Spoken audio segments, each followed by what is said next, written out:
I'd like to tell you about the strangest secret in the world. Some years ago, the late Nobel Prize-winning Dr. Albert Schweitzer was being interviewed in London, and a reporter asked him, "Doctor, what's wrong with men today?" And the great doctor was silent a moment, and then he said, "Men simply don't think." It's about this that I want to talk with you. We live today in a golden age. This is an era that man has looked forward to, dreamed of, and worked toward for thousands of years. But since it's here, we pretty well take it for granted. We in America are particularly fortunate to live in the richest land that ever existed on the face of the earth, a land of abundant opportunity for everyone. But do you know what happens? Well, let's take 100 men who start even at the age of 25. Do you have any idea what will happen to those men by the time they're 65? These 100 men who all start even at the age of 25 believe they're going to be successful. If you asked any one of these men if he wanted to be a success, he'd tell you he did. And you'd notice that he was eager toward life, that there was a certain sparkle to his eye, an erectness to his carriage, and life seemed like a pretty interesting adventure to him.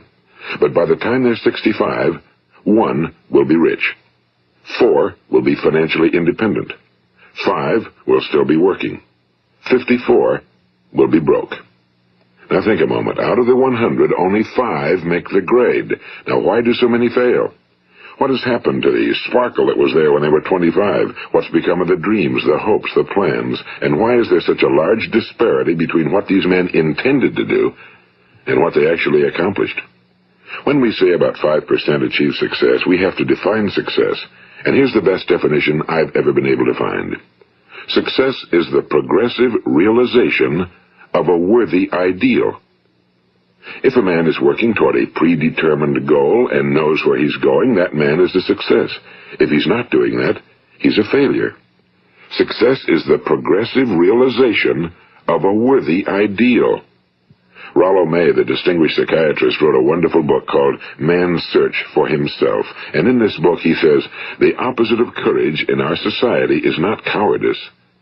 It is conformity. And there you have the trouble today. It's conformity, people acting like everyone else without knowing why, without knowing where they're going. Now think of it. In America right now, there are over 18 million people 65 years of age and older. And most of them are broke. They're dependent on someone else for life's necessities. Now, we learn to read by the time we're 7. We learn to make a living by the time we're 25. Usually by that time, we're not only making a living, we're supporting a family. And yet by the time we're 65, we haven't learned how to become financially independent in the richest land that has ever been known. Why? We conform. And the trouble is that we're acting like the wrong percentage group, the 95 who don't succeed. Now, why do these people conform? Well, they really don't know. These people believe that their lives are shaped by circumstances, by things that happen to them, by exterior forces. They're outer-directed people. A survey was made one time that covered a lot of men, working men, and these men were asked, "Why do you work? Why do you get up in the morning?" 19 out of 20 had no idea. If you ask them, they'll say, well, everyone goes to work in the morning, and that's the reason they do it, because everyone else is doing it. Now let's get back to our definition of success. Who succeeds? The only person who succeeds is the person who is progressively realizing a worthy ideal. He's the person who says, I'm going to become this, and then begins to work toward that goal. I'll tell you who the successful people are. A success is the school teacher who's teaching school because that's what he or she wants to do. The success is the woman who's a wife and mother because she wanted to become a wife and mother and is doing a good job of it. The success is the man who runs the corner gas station because that was his dream. That's what he wanted to do. The success is the successful salesman who wants to become a top-notch salesman and grow and build with his organization. A success is anyone who is doing deliberately a predetermined job because that's what he decided to do deliberately. But only 1 out of 20 does that. That's why today there isn't really any competition unless we make it for ourselves. Instead of competing, all we have to do is create. You know, for 20 years, I looked for the key which would determine what would happen to a human being.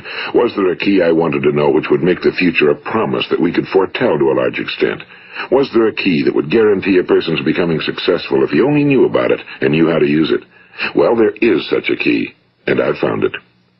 Have you ever wondered why so many men work so hard and honestly without ever achieving anything in particular, and others don't seem to work hard and yet seem to get everything?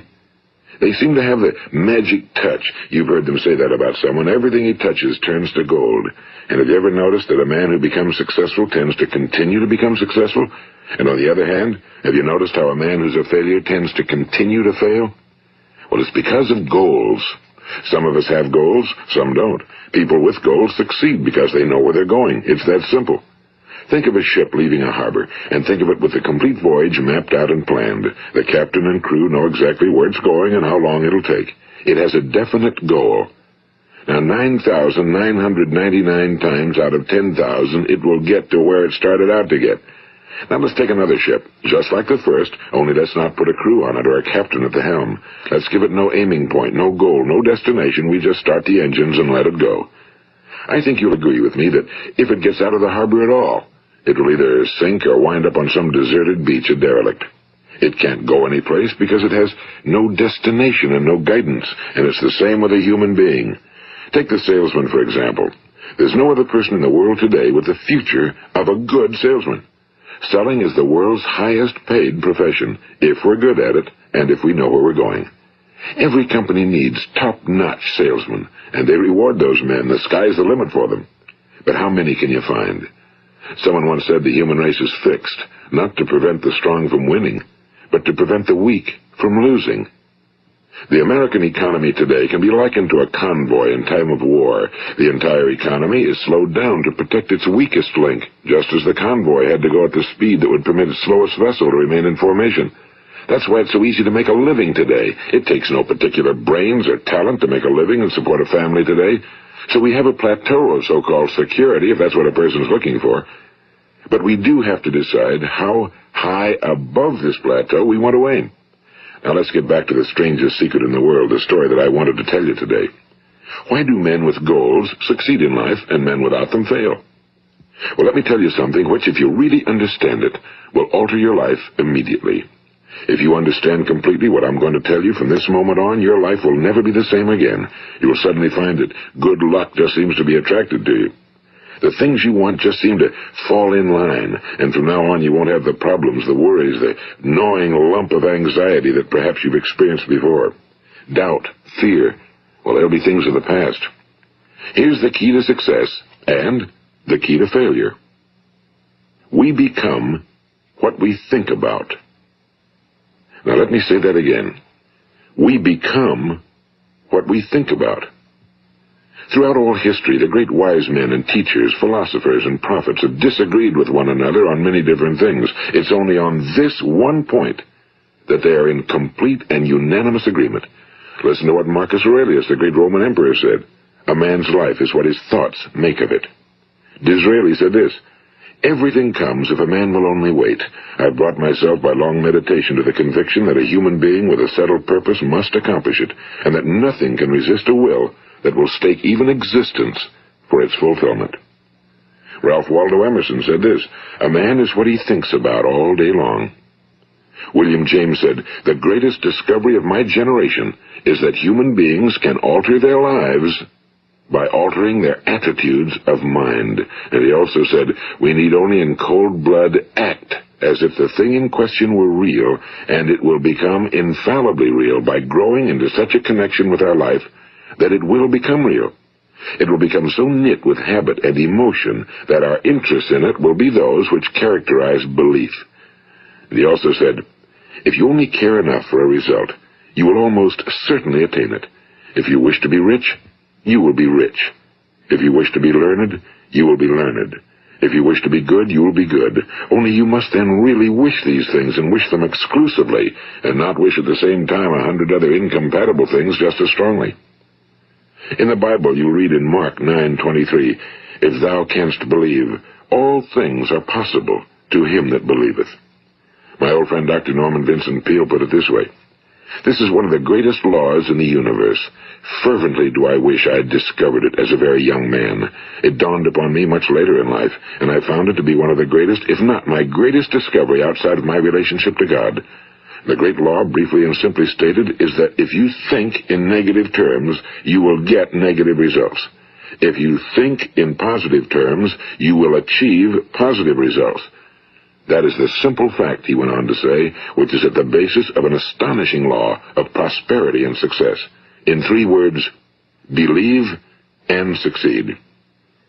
William Shakespeare put it this way: our doubts are traitors and make us lose the good we oft might win by fearing to attempt.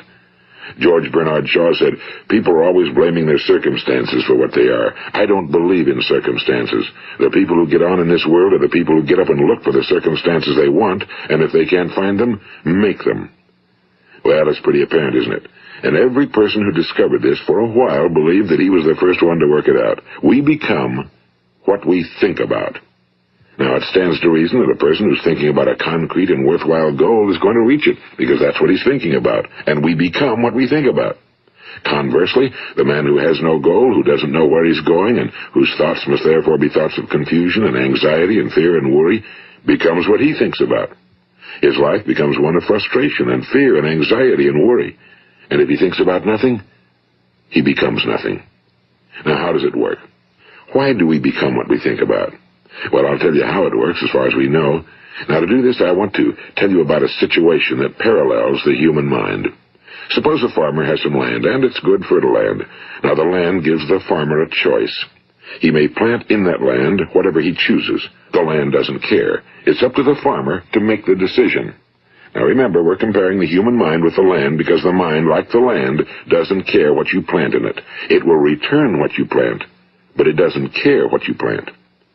Now, let's say that the farmer has 2 seeds in his hand. One is a seed of corn. The other is nightshade, a deadly poison. He digs 2 little holes in the earth, and he plants both seeds, one corn, the other nightshade. He covers up the holes, waters, and takes care of the land, and what will happen? Invariably, the land will return what's planted. As it's written in the Bible, as ye sow, so shall ye reap.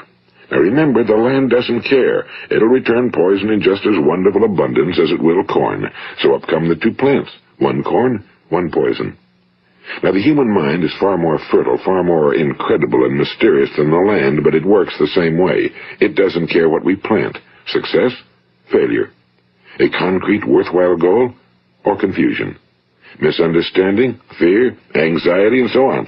But what we plant, it must return to us. You see, the human mind is the last great unexplored continent on Earth. It contains riches beyond our wildest dreams. It will return anything we want to plant. Now, you might say, well, if that's true, why don't people use their minds more? Well, I think they figured out an answer to that one, too. Our mind comes as standard equipment at birth. It's free, and things that are given to us for nothing we place little value on. Things that we pay money for, we value. The paradox is that exactly the reverse is true. Everything that's really worthwhile in life came to us free. Our minds, our souls, our bodies, our hopes, our dreams, our ambitions, our intelligence, our love of family and children and friends and country, all these priceless possessions are free. But the things that cost us money are actually very cheap and can be replaced at any time. A good man can be completely wiped out and make another fortune. He can do that several times. Even if our home burns down, we can rebuild it. But the things we got for nothing, we can never replace. The human mind isn't used because we take it for granted. Familiarity breeds contempt. It can do any kind of job we assign to it, but generally speaking, we use it for little jobs instead of big, important ones. Universities have proved that most of us are operating on about 10% or less of our abilities. So decide now, what is it you want? Plant your goal in your mind. It's the most important decision you'll ever make in your entire life. What is it you want? Do you want to be an outstanding salesman? A better worker at your particular job? Do you want to go places in your company? In your community? Do you want to get rich? All you've got to do is plant that seed in your mind, care for it, work steadily toward your goal, and it will become a reality. It not only will, there's no way that it cannot. You see, that's a law, like the laws of Sir Isaac Newton, the laws of gravity. If you get on top of a building and jump off, you'll always go down. You'll never go up, and it's the same with all the other laws of nature. They always work. They're inflexible. Think about your goal in a relaxed, positive way. Picture yourself in your mind's eye as having already achieved this goal. See yourself doing the things you will be doing when you've reached your goal. Ours has been called the phenobarbital age, the age of ulcers and nervous breakdowns and tranquilizers. At a time when medical research has raised us to a new plateau of good health and longevity, far too many of us worry ourselves into an early grave, trying to cope with things in our own little personal ways, without learning a few great laws that will take care of everything for us. These things we bring on ourselves through our habitual way of thinking. Every one of us is the sum total of his own thoughts. He is where he is because that's exactly where he really wants to be, whether he'll admit that or not. Each of us must live off the fruit of his thoughts in the future, because what you think today and tomorrow, next month and next year, will mold your life and determine your future. You're guided by your mind. I remember one time I was driving through eastern Arizona, and I saw one of those giant earth-moving machines roaring along the road at about 35 miles an hour with what looked like 30 tons of dirt in it. A tremendous, incredible machine, and there was a little man perched way up on top with the wheel in his hands guiding it. And as I drove along, I was struck by the similarity of that machine to the human mind. Just suppose you're sitting at the controls of such a vast source of energy. Are you going to sit back and fold your arms and let it run itself into a ditch? Or are you going to keep both hands firmly on the wheel and control and direct this power to a specific, worthwhile purpose? It's up to you. You're in the driver's seat. You see, the very law that gives us success is a two-edged sword. We must control our thinking. The same rule that can lead a man to a life of success, wealth, happiness, and all the things he ever dreamed of for himself and his family. That very same law can lead him into the gutter. It's all in how he uses it, for good or for bad. This is the strangest secret in the world. Now, why do I say it's strange, and why do I call it a secret? Actually, it isn't a secret at all. It was first promulgated by some of the earliest wise men, and it appears again and again throughout the Bible, but very few people have learned it, understand it. That's why it's strange, and why for some equally strange reason it virtually remains a secret. I believe that you could go out and walk down the main street of your town and ask one man after another what the secret of success is, and you probably wouldn't run into one man in a month who could tell you. Now, this information is enormously valuable to us if we really understand it and apply it. It's valuable to us not only for our own lives, but the lives of those around us, our families, employees, associates, and friends. Life should be an exciting adventure. It should never be a bore. A man should live fully, be alive. He should be glad to get out of bed in the morning. He should be doing a job he likes to do because he does it well. One time I heard Grove Patterson, the great late editor-in-chief of the Toledo Daily Blade, make a speech, and as he concluded his speech, he said something I've never forgotten. He said, "My years in the newspaper business have convinced me of several things. Among them, that people are basically good, and that we came from someplace, and we're going someplace. So we should make our time here an exciting adventure. The architect of the universe didn't build a stairway leading nowhere." And the greatest teacher of all, the carpenter from the plains of Galilee, gave us the secret time and time again. As ye believe, so shall it be done unto you. I've explained the strangest secret in the world and how it works. Now, on this side, I want to explain how you can prove to yourself the enormous returns possible in your own life by putting this secret to a practical test. I want you to make a test that will last 30 days. It isn't going to be easy, but if you'll give it a good try, it will completely change your life for the better. Now, back in the 17th century, Sir Isaac Newton, the English mathematician and natural philosopher, gave us some natural laws of physics which apply as much to human beings as they do to the movement of bodies in the universe. And one of these laws is that for every action, there is an equal and opposite reaction. Simply stated, as it applies to you and me, it means we can achieve nothing without paying the price. The results of your 30-day experiment will be in direct proportion to the effort you put forth. To be a doctor, you must pay the price of long years of difficult study. To be successful in selling, and remember that each of us succeeds to the extent of his ability to sell. Selling our families on our ideas, selling education in schools, selling our children on the advantages of living the good and honest life, selling our associates and employees on the importance of being exceptional people. To, of course, the profession of selling itself. But to be successful in selling our way to the good life, we must be willing to pay the price. Now, what is that price? Well, it's many things. First, it's understanding emotionally, as well as intellectually, that we literally become what we think about, that we must control our thoughts if we're to control our lives. It's understanding fully that as ye sow, so shall ye reap. Second, it's cutting away all fetters from the mind and permitting it to soar as it was divinely designed to do. It's the realization that your limitations are self-imposed and that the opportunities for you today are enormous beyond belief. It's rising above narrow-minded pettiness and prejudice. And third, it's using all your courage to force yourself to think positively on your own problem, to set a definite and clearly defined goal for yourself, to let your marvelous mind think about your goal from all possible angles, to let your imagination speculate freely upon many different possible solutions, to refuse to believe that there are any circumstances sufficiently strong to defeat you in the accomplishment of your purpose, to act promptly and decisively when your course is clear, and to keep constantly aware of the fact that you are, at this moment, standing in the middle of your own acres of diamonds, as Russell Conwell used to point out. And fourth, save at least 10% of every dollar you earn. It's also remembering that no matter what your present job, it has enormous possibilities if you're willing to pay the price. Now let's just go over the important points in the price each of us must pay to achieve the wonderful life that can be ours. It is, of course, worth any price. 1. You will become what you think about. 2. Remember the word imagination and let your mind begin to soar. 3. Courage. Concentrate on your goal every day. 4. Save 10% of what you earn. And 5. Action. Ideas are worthless unless we act on them. Now, I'll try to outline the 30-day test I want you to make. Keep in mind that you have nothing to lose by making this test and everything you could possibly want to gain. There are 2 things that may be said of everyone. Each of us wants something, and each of us is afraid of something. I want you to write on a card what it is you want more than anything else. It may be more money. Perhaps you'd like to double your income or make a specific amount of money. It may be a beautiful home. It may be success at your job. It may be a particular position in life. It could be a more harmonious family. Each of us wants something. Now write down on your card specifically what it is you want. Make sure it's a single goal and clearly defined. You needn't show it to anyone, but carry it with you so that you can look at it several times a day. Think about it in a cheerful, relaxed, positive way each morning when you get up, and immediately you have something to work for, something to get out of bed for, something to live for. Look at it every chance you get during the day and just before going to bed at night.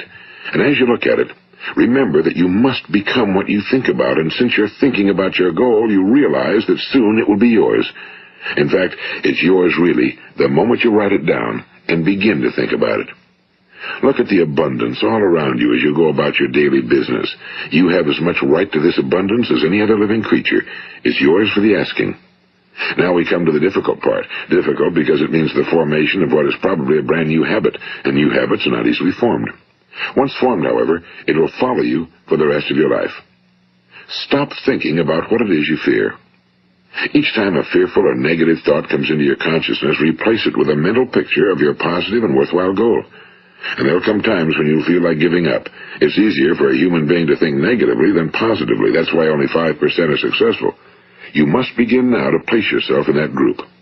For 30 days, you must take control of your mind. It will think about only what you permit it to think about. Each day for this 30-day test, do more than you have to do. In addition to maintaining a cheerful, positive outlook, give of yourself more than you've ever done before. Do this knowing that your returns in life must be in direct proportion to what you give.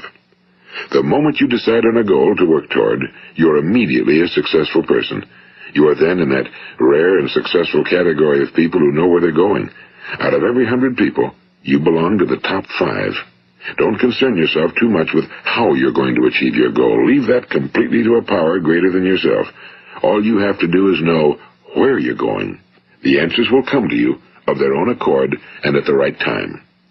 Remember these words from the Sermon on the Mount, and remember them well. Keep them constantly before you this month of your test. Ask, and it shall be given you. Seek, and ye shall find. Knock, and it shall be opened unto you. For every one that asketh receiveth, and he that seeketh findeth, and to him that knocketh it shall be opened. It's as marvelous and as simple as that. In fact, it's so simple that in our seemingly complicated world, it's difficult for an adult to understand that all he needs is a purpose and faith. For 30 days, do your very best.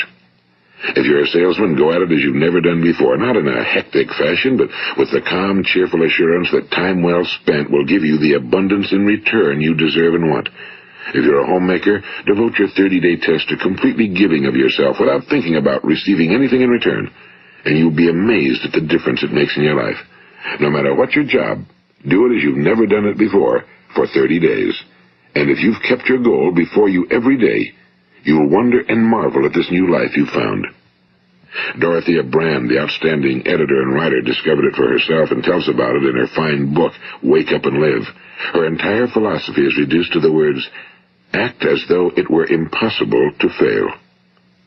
She made her own test with sincerity and faith, and her entire life was changed to one of overwhelming success. Now, you make your test for 30 full days. Don't start your test until you've made up your mind to stick with it. You see, by being persistent, you're demonstrating faith.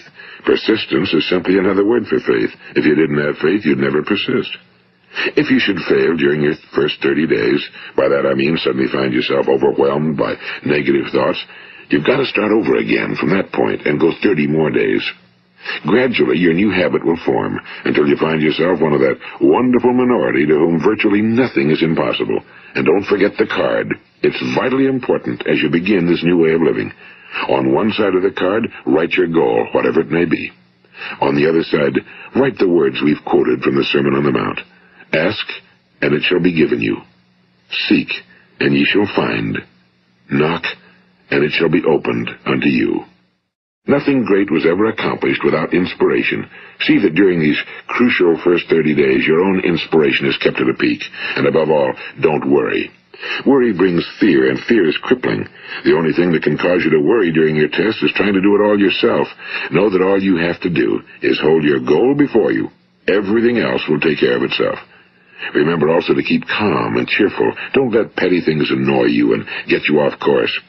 Now, since making this test is difficult, some will say, why should I bother? Well, look at the alternative. No one wants to be a failure. No one really wants to be a mediocre individual. No one wants a life constantly filled with worry and fear and frustration.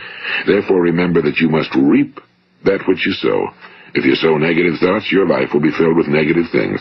If you sow positive thoughts, your life will be cheerful, successful, and positive. Now, gradually, you will have a tendency to forget what you've heard on this recording. Play it often. Keep reminding yourself of what you must do to form this new habit. Gather your whole family around at regular intervals and listen to what's been said here. You know, most men will tell you that they want to make money without understanding the law. The only people who make money work in a mint. The rest of us must earn money. This is what causes those who keep looking for something for nothing or a free ride to fail in life. The only way to earn money is by providing people with services or products which are needed and useful. We exchange our time and our product or service for the other man's money. Therefore, the law is that our financial return will be in direct proportion to our service. Now, success is not the result of making money. Making money is the result of success, and success is in direct proportion to our service. Most people have this law backwards. They believe that you're successful if you earn a lot of money. The truth is that you can only earn money after you're successful. It's like the story of the man who sat in front of the stove and said to it, give me heat, and then I'll add the wood.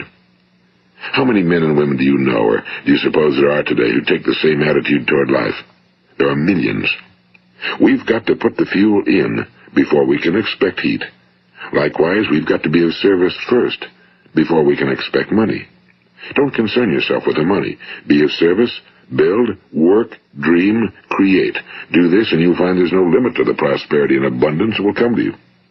Prosperity, you know, is founded upon a law of mutual exchange. Any person who contributes to prosperity must prosper in turn himself.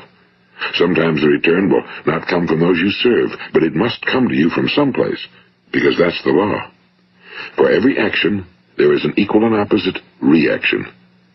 As you go daily through your 30-day test period, remember that your success will always be measured by the quality and quantity of service you render, and money is a yardstick for measuring this service. No man can get rich himself unless he enriches others. Now, there are no exceptions to a law.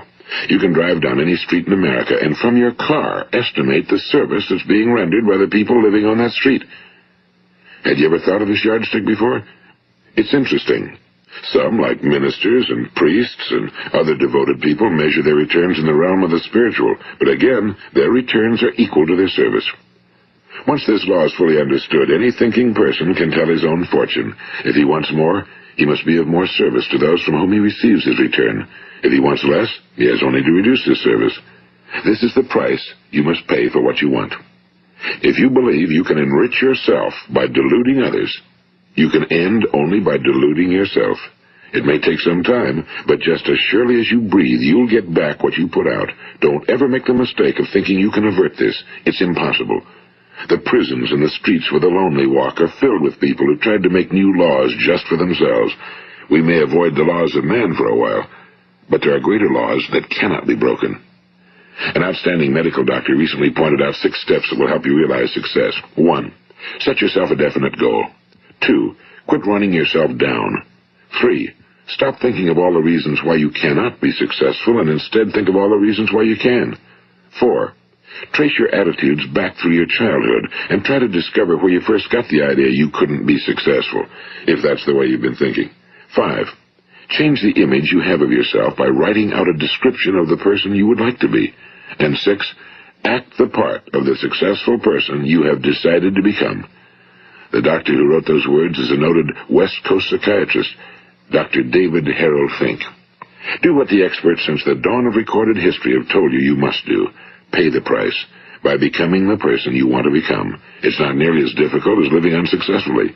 Make your 30-day test, then repeat it again, and each time it will become more a part of you until you'll wonder how you could ever have lived any other way. Live this new way and the floodgates of abundance will open and pour over you more riches than you may have dreamed existed. Money? Yes, lots of it. But what's more important, you'll have peace. You'll be in that wonderful minority who lead calm, cheerful, successful lives. Start today. You have nothing to lose, but you have a whole life to win. This is Earl Nightingale, and thank you.